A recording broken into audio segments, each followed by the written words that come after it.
For indoor pictures, there are a couple things you can do. One thing is very, very simple.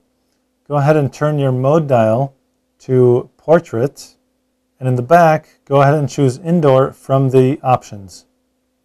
Press Set, and what this does is automatically set the white balance and ISO. It also set the autofocus mode to Face Detect. Now this is fine if you are actually taking a picture of a portrait indoors. Keep in mind, with the white balance set to auto white balance, your indoor pictures may come out very yellowish because the auto white balance has a very hard time compensating for incandescent or halogen lights. So the other thing you can do is turn your mode dial back to P for program. Again, this is what we normally use because this gives us the flexibility we need to control white balance and ISO. Let's go ahead and change our ISO and white balance. Just press the up navigation button to set the ISO. Mine is currently set to 100, but indoors that's probably not going to be enough. So I'll increase that a bit to 400. Now this is not necessarily the case in every situation.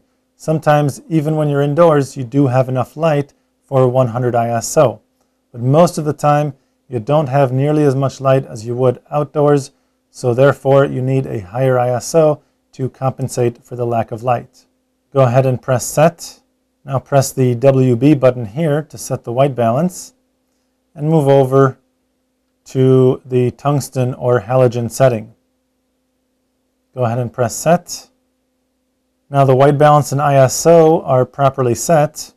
My focus is set to the center as opposed to Face Detect. I can change that if I want, but I'm pretty comfortable with having it set this way. I can focus on the face and then recompose the image very easily. If you are going to use the flash indoors, go ahead and pop it using the flash switch here.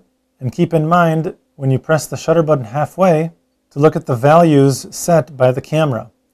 Right now, because I do have a lot of light in my scene, my aperture is set to f11.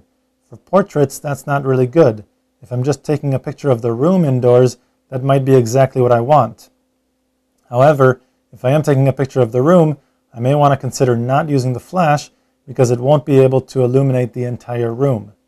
For pictures of people, however, I may want to have a wider aperture opening, such as 4.5 or 5, in order to have a more narrow depth of field, so not everything is in focus.